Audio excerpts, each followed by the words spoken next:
In today's video, I'm going to teach you how to add team members in HoneyBook, Permissions Guide 2026. First, open your browser and head to honeybook.com. This is the official site where you'll manage your account and your team. Once you're there, sign into your HoneyBook account using your usual credentials. If you're prompted for any security verification, such as a code sent to your device, complete that step to continue. This helps keep your workspace secure. After you log in, you'll land on your dashboard. Think of this as your command center, recent activity, quick actions, and shortcuts to the areas you use most. On the left side of the screen, you'll see the main navigation bar. This vertical menu is where you can hop between projects, contacts, finances, and, most importantly for today, your settings. Locate settings in that left sidebar and click it. This is where you control the foundational parts of your account, including brand details, billing, and who can access your workspace. Within the settings view, find and select company.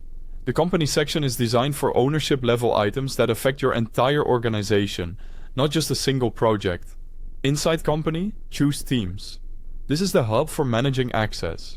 Here, you can view everyone who currently has access to your workspace and what they're allowed to do. To add new team members, look to the top right corner and click Invite. Note that inviting teammates is available on upgraded plans. So if you don't see the invite option, you may need to check your subscription level or your own permission status. When the invite window opens, you'll be prompted to add the person's details and select their permission level.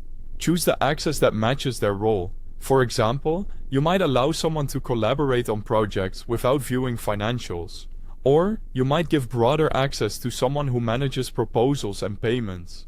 Keep access as minimal as needed for their responsibilities. You can always expand permissions later if required. Send the invite, and HoneyBook will email your new teammate with instructions to join. You'll typically see their status as pending until they accept. Once they've joined, they'll appear as active in your teams list, and you can return here anytime to adjust their permissions or remove access if roles change. That's it. You've navigated from your dashboard to settings, into company, and into teams. And you've sent an invite with the right level of access. Save this workflow for future hires, and you'll keep your HoneyBook workspace organized, secure, and ready to scale.